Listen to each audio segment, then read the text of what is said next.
Ryan McIntyre, aka Bomac. Ryan, you got Rob Brandt showing up Saturday night in a fight, guys. Janebek, 9-0, millions of amateur fights. One of them Eastern European guys. How are you gonna beat Janebek with Rob Brandt on Saturday night?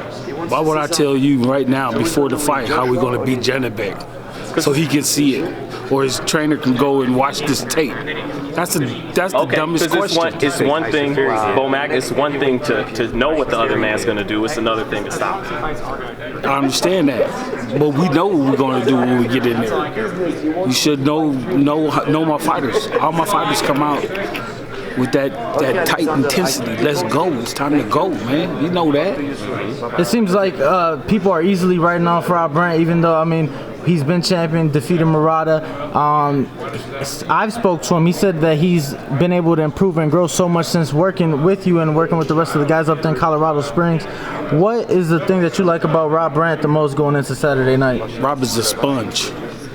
So definitely a sponge. Hey, and it's up to him to do, you know, what he needs to do in the fight at a certain time of the fight. You know what I'm saying? How to get through the fight, listen to his corner. It's up to Rob now. He's a sponge. He's definitely a sponge. You know, he almost broke that middleweight record for punches thrown. That's, you know, it's like his best offense was his defense. Do you feel like that's still the case with him, or things are changing in his style? Well, you definitely want to keep his offense the way it's been. All you want to do is just sharpen it up and add to it. That's it. Did you feel like that Murata fight was stopped early? You know what? I didn't even look at that fight, dude. That's in the past. We moving forward. Would you like that to fight a third time for him? Hell yeah. Shit, we can go out there and get that title back from Murata. Shit, chill. Why won't anybody want it? That's what he want too. It seems like the plans are for the Triple G and Murata to have a tune-up and then face each other in a unification at the end of the year. So if you guys do get that fight, it could be for not just one belt, for two. For one, how do you see the Murata Triple G fight playing out if it happens? That's gonna be a tough fight, man, between the both of them. Both of them good and willing to take the fight to the highest level that it's supposed to be, and it's gonna be a great fight. Who gonna pull it out? I could probably see Triple G pulling it out, you know, just by the thin of his teeth. The thin of his teeth to get that win, to get both of those belts. And if that opportunity come our way, listen, we don't give a damn who in the ring. If it's King Kong, hey, it's an opportunity. We're gonna make the best of it. I imagine, you know, you want all the big fights for Rob, and you feel he'll win them. But who do you feel right now is the toughest middleweight out there? Is it Golovkin, Andre, Charlo? It's probably between Golovkin and Charlo brothers are probably I say Charlo brothers. Charlo, with the one just fought this West. Yeah. It's probably between them two. What'd you think of that fight? That was a good fight, man. That was a good fight. It was a good fight that he learned, that he can't take everybody out. When somebody eats your punches and keep coming, hey, that means you got to resort to, you know, boxing, listen to your corner. I know Ronnie Shields, which is a great trainer, which is highly underrated, was telling me, man, we just got to keep boxing him, and keep working your jab and get through the fight. The jab will make you think, you know, you can be able to think with your jab and cruise through the fight. He got a hell of a jab, right? Got a damn good jab. How do you think that fight would look, him and Canelo, if he moved up to 168? Oh, that'd be a great fight. That'd be a phone booth fight, I think. Who got the best chance of beating Canelo? Is it Charlo or? Probably Charlo. Would you say more so than Benavidez? Just because I know people are saying Benavidez. The Benavidez and that family with B&B got, you know, we got some bad history, so I'm always go against him. But even though he's a great fighter, yeah, and so I'm kind of rooting for him a little bit, you know. But Benavidez do some things that where he can improve on, and I think Triple G, you know, capitalize on that. Hit more Charlo. How do you think Caleb Plant does in September if that fight happens? You know, we really actually got off the course of talking about Rob Brandt. I went from Brandt all the way to the middleweights to Golovkin. So I'm done answering questions. I got a Rob Brandt question. So Rob's been training with Jamel Herring and with Terrence Crawford.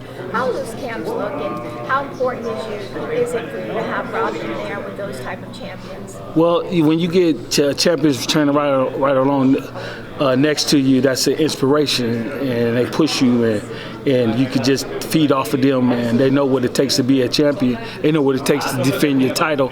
They know what it takes to fight a title eliminator, you know, and being next to Jamel, he kind of been an underdog almost his whole career, especially his last fight, and going in there and dominated the way he dominated. It's, like I said, it's inspiration. Was he doing some sparring with Jarrett Hurd up there?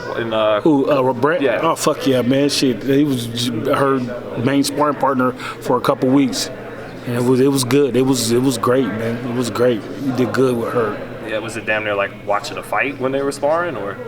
No, you know, because you know, I see some things that, you know, Rob could do to her to you know, try to slow him down a little bit. So we just, you know, I made sure I did that because you know, so her could see it in the fight. What is your final prediction for how the fight goes on Saturday night for Rob? I just see Rob beating him. Just get in there and taking his lunch pail in there with him and going to work. What do you think will be the biggest improvement we see with Womack? I just think you'll see with his biggest improvement going in there after being with us after a year and a half is just sharpen his game up a little bit. You know, not so much a bunch of unnecessary movement and unnecessary punching. You know, just going in there, again, taking his lunch bell with him and one nail at a time to get that roof nailed down.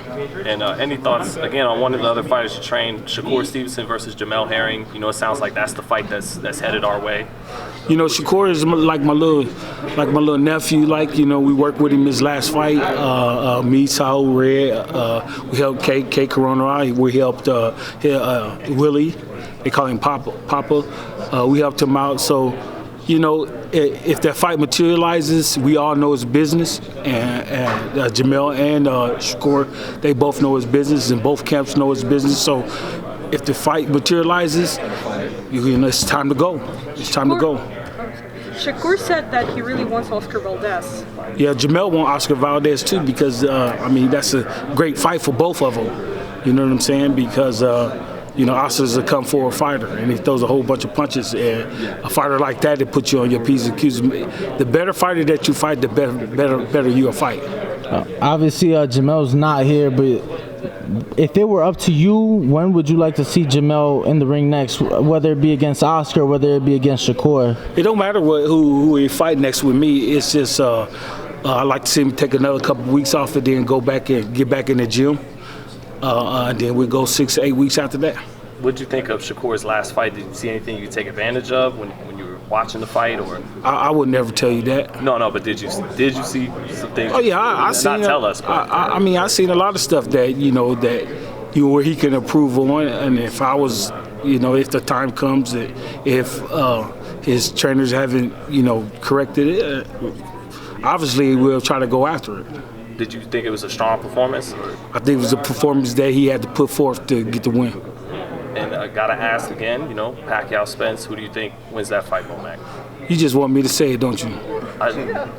You really want me to say it? I really would just like your opinion on the fight. I don't give a fuck about that fight. You don't give either man the edge to win, nothing like that. I'm gonna say it again. I don't give a crying corn's ass about that fight. And when do you think? Oh, well, we're hearing Terrence coming back in October. Whether it's Zepeda or Prograis, what are your thoughts on Terrence coming back to the ring? Terrence gonna come back with a fucking vintage and a chip on his shoulder. So all you motherfuckers better watch out. I just spoke to Regis last weekend. He said that there's no way he's coming up to 147 for that fight. He said he still has business at 140. What do you think that leaves Bud? Maybe a short list of possible opponents, or who would you like? I like to see him fight you. I don't think I can make 147. I train you, don't worry. Yordenis Ugas just bumped into Crawford 2 weeks ago. 2 weeks ago over here, right over here. So what do you think about that? Well, Ugas would be a great opponent, and if you know, if he get put on the chopping block, he must get chopped up. Him and anybody else at 147.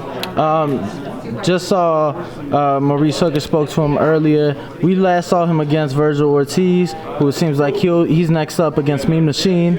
Saw Bud defeat Mean Machine. Just your thoughts really quick on. Oh man, Mean Machine gonna beat the shit out of Virgil Ortiz. You probably stop him. That confident? I'm confident as hell. Shit, me machine tough as shit, man. That lets us know how you feel about Virgil against Crawford too, then, huh? That ain't even a fucking question. Errol keeps saying that if he gets past Manny, then he'll talk about the Crawford fight. How tired are you hearing this from that camp? I don't really got no thought on that. Just let him just do his job first, and then we'll visit that question when it's time to.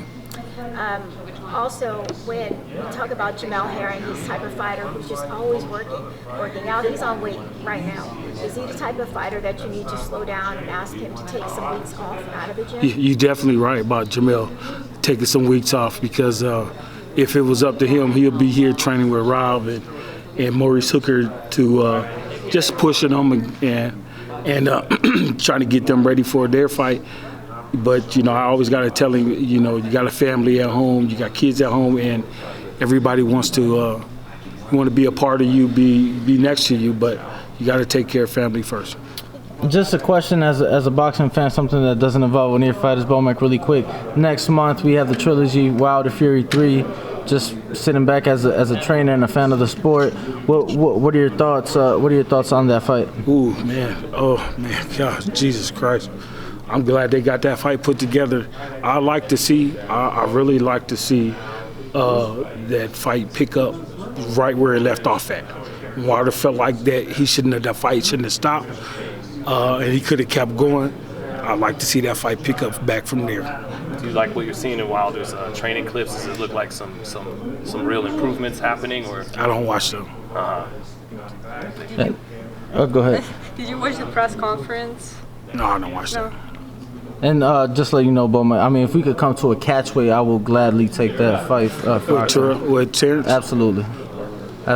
Yeah, I just ran into him 2 weeks ago. He's like, I'm sure he'll take it. He was like, as long as the money good. Yeah, I mean, I'm not asking for too much, 250, Thank you very much, Bowman.